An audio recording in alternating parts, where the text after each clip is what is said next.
Thank you, everybody. It's a great pleasure to be able to present to such a distinguished audience. It was also a great pleasure for us to arrive in warm and balmy Vienna last night after winter in Sydney, so we somewhat inverted. Okay, so it's been an overriding interest of mine for many years to be able to model the educational process. How do we improve the educational process through modeling? So I became interested in this whole idea of, it's a complex system. I became interested in complexity and complicatedness, and it became very interesting to me to see if there was some way that we could use the technologies and the science that we've generated through the study of complexity to measure social things like learning and education. So that's what this talk is all about. So I'll start off with a bit of a motivation, and then we'll go on to an example that comes out of engineering. And then we'll talk about the subject of flipped learning. I presume all of you have heard of this notion of flipped learning.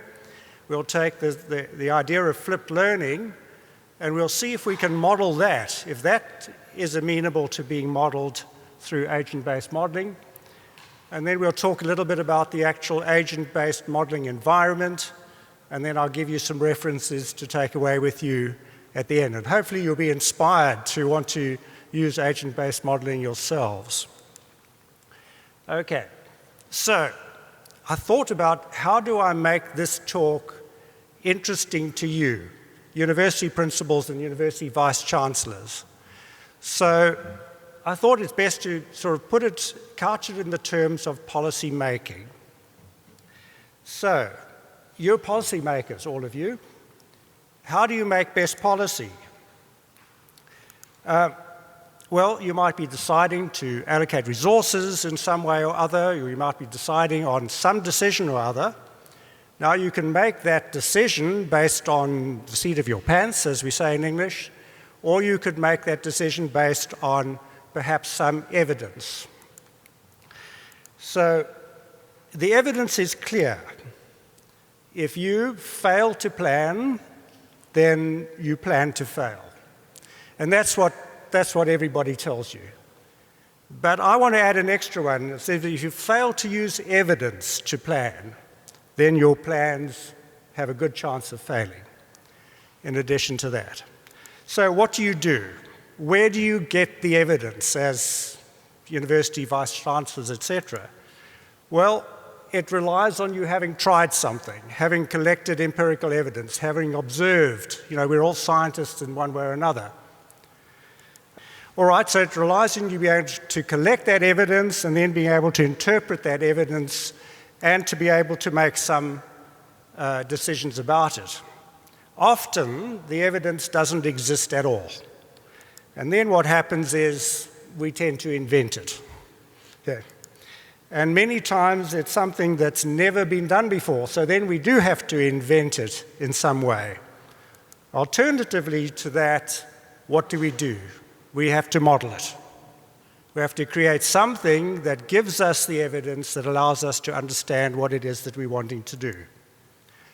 So we've got a whole lot of ways of doing it. There are a few mathematicians in this room. I was chatting to one earlier on. You'd use what we call equation-based modeling. That's mathematics. Can you use equation-based modeling to model social circumstances, the learning process, or something like that? Well, I don't know. I don't think you could. And few people would have the experience to actually build models using equation-based modeling. So should we try it? Probably, but it's not going to give us really much joy. We're not going to be able to make our policy decisions based on those kinds of models. So what are the alternatives? How do we get there? Somehow or other, we have to find a way to get there. It turns out that we've got this wonderful new world called the world of complexity theory. There are a whole lot of ways of modeling complex things like birds in flight or bees in a hive or social behaviors, which are producing a whole lot of very interesting things.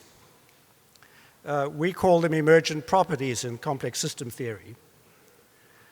Okay. Now, that whole world of modeling in the complex world falls into what we call computational modeling. And in particular, I got very excited when I started to learn about this. There's something called agent-based modeling, which is a very, very interesting computational modeling paradigm. Okay, so we'll get more to that towards the end of the talk. Okay, so before we proceed on, there have been quite a lot of talk today about simulation in training. So I thought it's probably a good idea for us just to make sure that we're all on the same understanding of what these things are. So what is simulation? What is emulation? What is modeling? And what is programming?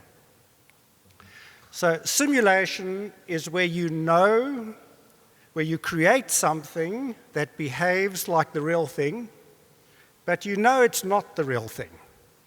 You're simulating the real thing.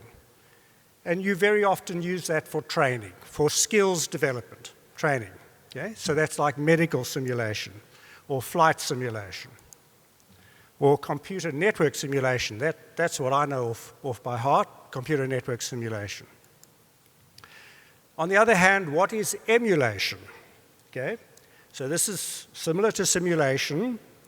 This is where you create something that behaves like the real thing, but it's used to better understand the real thing. It's not used for training or skills development. It's used for understanding the real thing.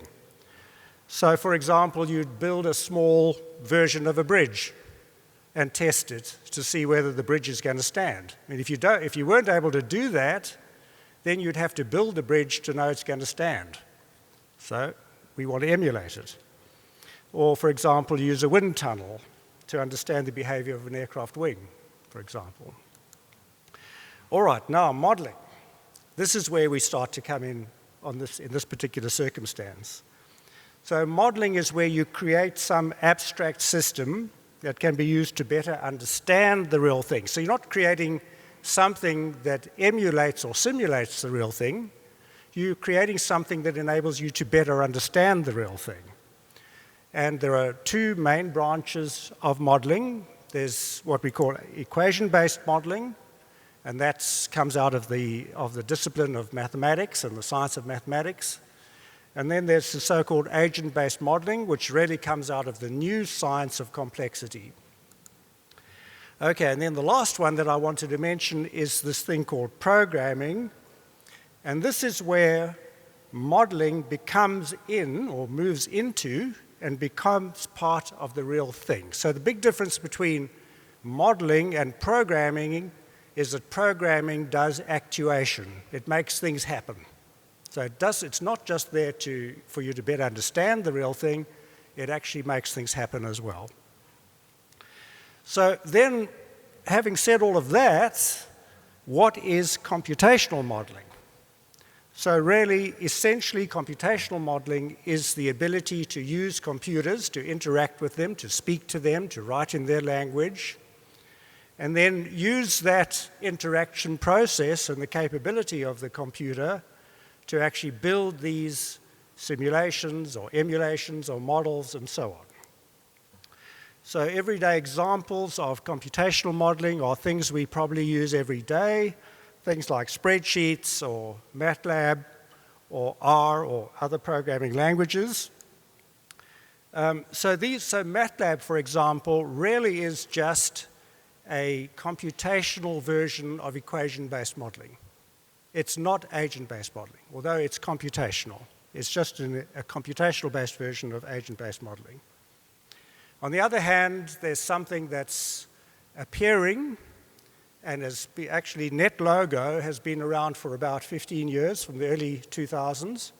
It's a computational agent-based modeling environment, and it's a very exciting one, and it's the one that's invigorated me to want to try and use it for these purposes. Okay, so I've already said what's the difference between programming and modeling. Well, it is actuation. It's if the program, the model, makes things happen. If it's part of the real world, in other words, we embed it in the real world, then it's programming. It's not modeling anymore. Okay, right. Now you might say, well, this is all very exciting, what you've told me, but how are you actually going to use it in the educational environment? Or how could we use it in the educational environment? So I thought long and hard about it, and then I thought, well, what about taking the example of flipped learning? How many of you've all heard of flipped learning, haven't you? Okay. So I'm going to take the example of flipped learning, and we're going to build on that to see if you can model that. Okay, so the way that I like to describe it is this tried and tested old model, the 4-quadrant model. I add a nice red dot in the middle. You know, the normal one doesn't have that, because I like to make it look like a complexity diagram. Okay? So chaos and failure is added into the middle. So the bottom left-hand corner, this one is how students arrive in our institutions. They don't know that they're incompetent yet, presumably. So they're unconsciously incompetent. Okay. Then once we've had a go at them for a while, then they become consciously incompetent. So they now know what they don't know, okay? Or they know what they can't do, getting to be more. Okay. Now once we've got them to that state, then they need to somehow get to that state, okay, which is consciously competent, okay? And then once they've had experience and they've worked out in the workplace and they've been there for many years, they become unconsciously competent. Okay, so that's the full circle, or the full roundabout. Now, obviously, at any point along the way in the learning process, they could dip into chaos and failure, and many of them often do. Okay? And it's our job to try and get them to not dip into failure. Okay, so the first stage is this one. The learner arrives, they need to move up. Now, in terms of some of the discussions I've heard this morning, this is really where traditional universities sit. That's traditionally where the universities sit. That process was the process of acquiring knowledge. And we in universities had the sense that we were the owners of knowledge and it was our job to pass that on to students. Okay. Where we should be in the future is not that, because that belongs to Dr. Google. That doesn't belong to us anymore. That's everywhere else. Okay? What we should be doing is the next step, which is this, which is building competence, building capability and building skill and ability. Okay. So that's the next stage along the way. We should be letting students do that. Okay. Then the next step is, of course, down here, and that happens through experience and age and so on. Okay. Now, having looked at this whole picture, we could say, let's create a model. Let's see if we can model it and see if by modeling it we can understand it better, and then we can make it work better. So that's what we're going to get to at the moment. So that's where we come back to the idea of flipped learning. So flipped learning really says students have to do this themselves. We're going to go into the classroom and we're going to do that. We're going to make activity-based things for them to do, which helps them articulate what they've learned over here into what they can do over there. Okay, and that's the whole basis of the idea of flipped learning. Okay, so I'll skip through that quite quickly because I think many of you have seen this before. Okay, let's get through that quite quickly. So, what does this really mean? So flipping the classroom means completely removing the responsibility. So we need to step out of it completely. We need to say, okay, we're a university, but it's not our job anymore to provide knowledge and make you knowledgeable. It's our job to make you capable. And in my humble opinion, that's where we need to go as universities. Okay? And that's what digitalization enables us to do. Okay? So it's not a matter of us coping with digitalization. It's a matter of us using digitalization to find a better place in the educational process. Okay. So then it frees up the lecturer to build competence. That's the whole idea. Okay, now, let me move on quite quickly through this one because I want to get to a diagram. So, we've said we want a model. So we think about the model, we think about it a bit, and we say, well, what can we develop? What can we do? So I'm a telecommunications, I'm a communications engineer. I'm very familiar with the idea of linear Markov models, in teletraffic engineering in particular. So I said, well, let's try and use those ideas, and let's see if we can create a model. So I said, okay, let's see if we can create not a linear Markov model in this case, but a multi-dimensional Markov model in this case, and which means we identify these different quadrants and plus the one in the middle as being states in which the student can find themselves. So they can move from that state to that state, or from that state to that state, and obviously they can move from that state back to this one. And also they can move into chaos at any point in time. So we could say, according to the old Markov modeling idea, that we could assign probabilities to each of these transitions. Okay? And then having assigned the probabilities to each of those transitions, we could derive the equations for equilibrium and so on, and we could say what are the likelihoods that students will move from one state to another, and can we do things that will make it more likely that they will move from one place to another. So we use that model to adapt and inform the way that we do things. Now, I'm sure that you have already come to the conclusion that this is never going to work. Okay. This is just washing over all the complexities that you might find in the process. It's just not going to work. So we can't. I mean, this is typically, we'd be trying to find some way to massage an equation-based modeling process into something that is not amenable to it at all. And it certainly wouldn't be the first time that we do that. We do this many times as scientists and practitioners. So, what is the alternative? So that's where this whole talk is about, this idea about agent-based modeling. So essentially what agent-based modeling does, it takes away the Greek symbols from mathematics, the mathematical Greek symbols. It identifies all the agents that are in the environment. It then sets rules as to how those agents should interact with each other. And then it says, go ahead and interact. And it's amazing how the emergent properties come out of agent-based modeling environments. How you can pretty quickly see that if you change one set of behavior to another in the model, how very quickly other kinds of properties come out. I mean, the educational process is a wonderful example of a complex system.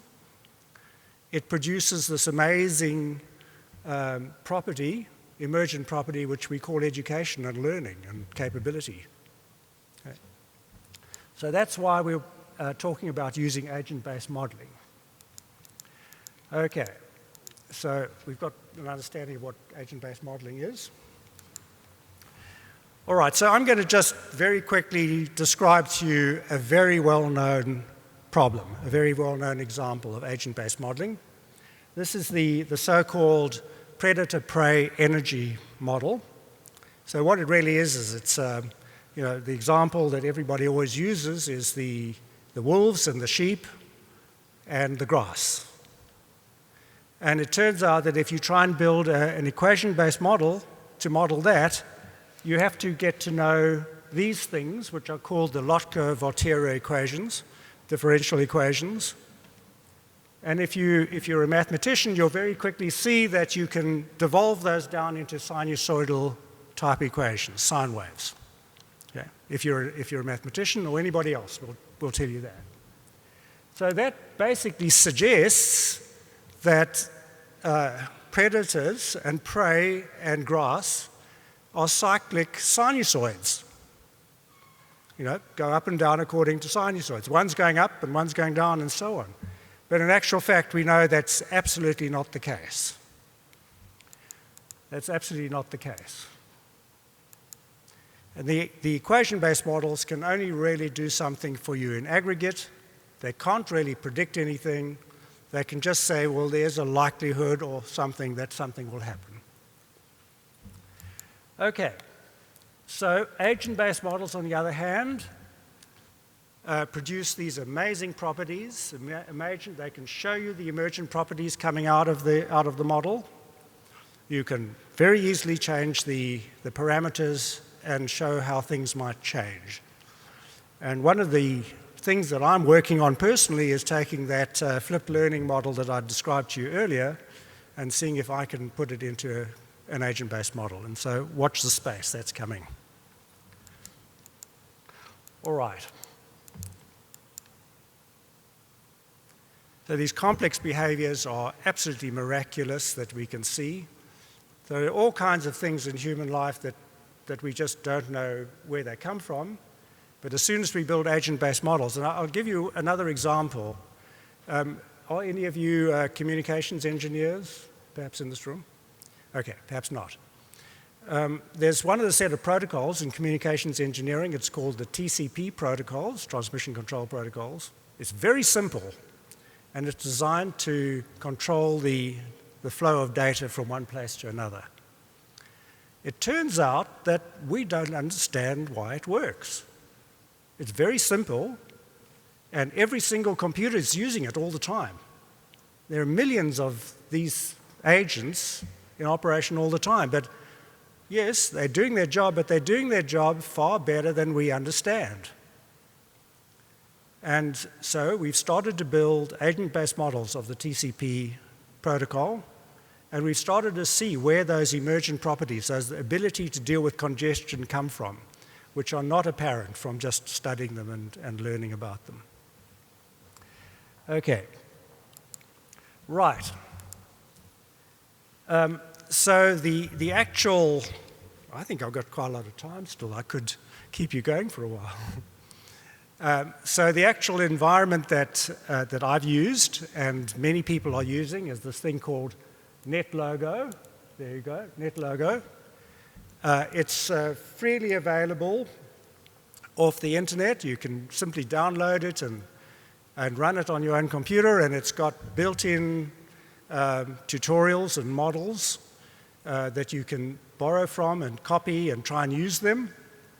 So this is really the place to go if you want to start learning about agent-based modeling, or if your colleagues want to be able to model the educational environment or anything. I mean, there's some outstanding examples building now in social modeling. For example, in the city that I come from, Sydney in Australia, they have a big problem because the center of the city has 5 or 6 very busy underground stations. And they've worked out that if they can reduce the time that it takes for a train to stop at a platform by 30 seconds, so generally they stop for 4 minutes perhaps, but if they can reduce that to 3.5 minutes, they'll be able to improve the throughput of passengers by 50%. Okay, so just reducing the time by a half a minute over 4 can improve the throughput by 50%. Doesn't really make sense, does it? And so we have a Smart Transport Institute which is studying this, and they've started to use agent-based models which show that in fact it's true. That really does work. It's an emergent property that comes out of that complex environment. Right. Okay. That's another source of information that you could find very, very quickly. And then I have one doctoral candidate who's working on modeling safety in the train system in Northwest Rail in Sydney. We have a special interest group that's starting to see if we could model the UTS, University of Technology Sydney's Learning Futures project, which is worth Googling and finding out about. And I have another doctoral candidate who's working on modeling physical layer software-defined networks. So that's another one. And there are more and more of these kinds of comments appearing from different people, how this modeling environment is of great use to people, and so on. And here are some references, if anybody wants to pick those up. The first one is about educational choices and modeling educational choices.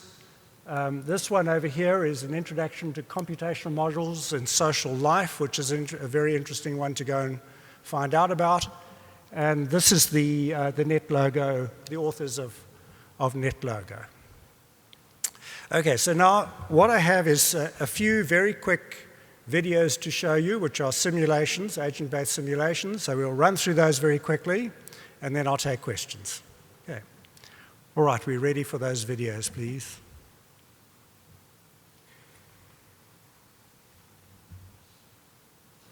Okay, so this first one is it's the sheep, wolves, and grass one. So you can see the sheep and the wolves. And if you look at this one over here, you can see the relationship, what's left over. So the grass, as the sheep get more, the grass gets less. As the sheep get more, the wolves get excited and start eating the sheep. So the wolves get more, and then the sheep get less. And as the sheep get less, the grass gets more. Okay. So that's a famous model. This one, many people pick up on this one.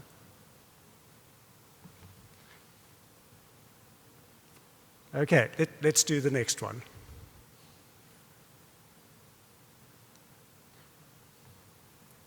Okay, so this is a model that's directly applicable to us in the education environment because it models how people group together to form teams. And it models the various different things that you could do. For example, probability of choosing an incumbent in your team, or probability of choosing somebody who was previously in your team. And then if you change those variables, you find these different groupings develop. And you can see an average component size, how big the teams become. So you can actually change these things. You can proactively change those things in the learning environment, and you can get different results. Okay. So that's another model. Okay, let's go on to the next one.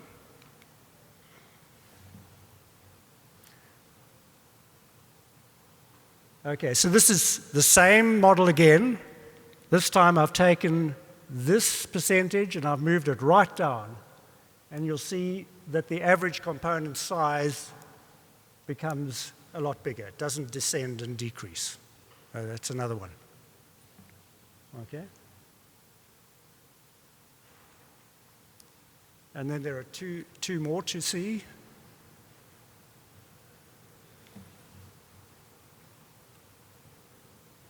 Okay.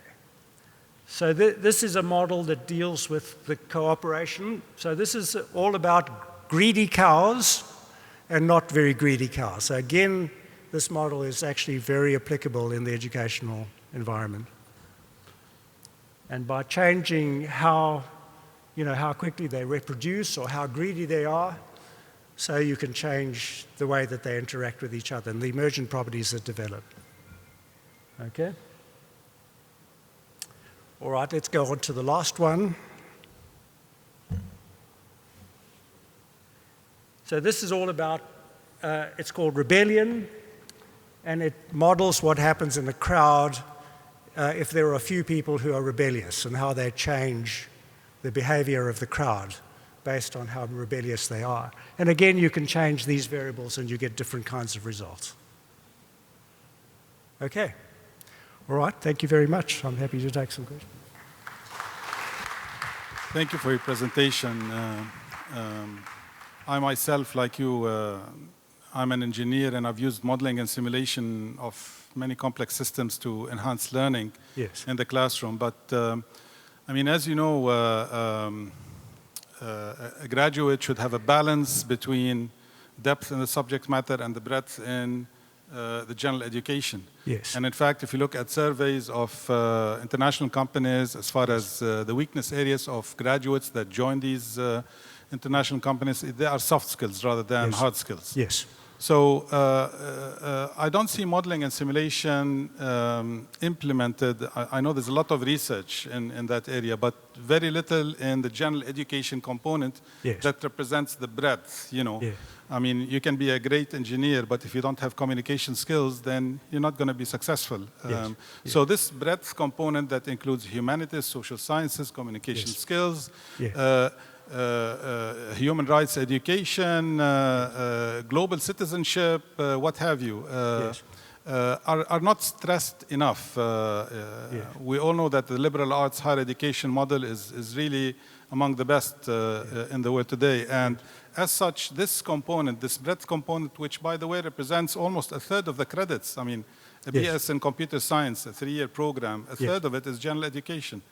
So we don't see enough research and stress on that component, knowing that our graduates are supposed to be global citizens that are supposed to be positive catalysts of change in our societies, not just in our economies.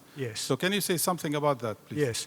So, look, those are very important points, and I agree with that entirely. You know, it's such a complex thing, the way humans take their experiences and internalize them and become one thing or another. You know, education is a transformative process, as we all know. The person coming into it is definitely not the same as the person going out of it, or we hope not. And so, yes, absolutely. So the arguments often are that the hard skills that students gain in an engineering program help in the soft side of their lives. You know, what's the use of communicating as an engineer if you don't have some understanding of the engineering process that's happening underneath? So that's always the argument that's given. Okay, so having said that, and said that I agree with all of that, you know, I think that process, you know, the effectiveness of those kinds of that kind of training would absolutely be amenable to some kind of modeling process such as this. So you could certainly create a model that models that and says, well, how effective is the person going to be? It'd be a very, very advanced and a very wonderful model if you could build it, but it certainly would be amenable to building such models, absolutely. So, yeah, now so come back to answering that, you know, in Australia, we have the same set of arguments. Engineers Australia forces us to, well, not forces us, we want to do it, to increase the content of social skills that students have and communication skills and so on, but we don't actually know how effective that is. You know, we don't have the empirical evidence on the one hand, and on the other hand, can we model it? That's the answer, really. If you talk to scientists from cybernetics, they say you cannot predict a complex system. You may model it, but you can't predict it. So I think humans are quite complex. And so do you have any experience? You mentioned this study group at your university where you said, we built a model and we came out with some solutions and recommendations and we implemented it and it behaved the way we modeled it? Yes. So we have come to the conclusion that the probability of your model of a complex system being correct is 0. If perhaps, it's not even -1, it's 0. So you're never going to be correct. And you know, these systems are just too complex to model. What you can do is build something that enables you to try alternatives and to see if you do this or if you do that, what are the likely outcomes going to be? But you certainly can't answer in absolute terms. That's absolutely for sure. Yeah.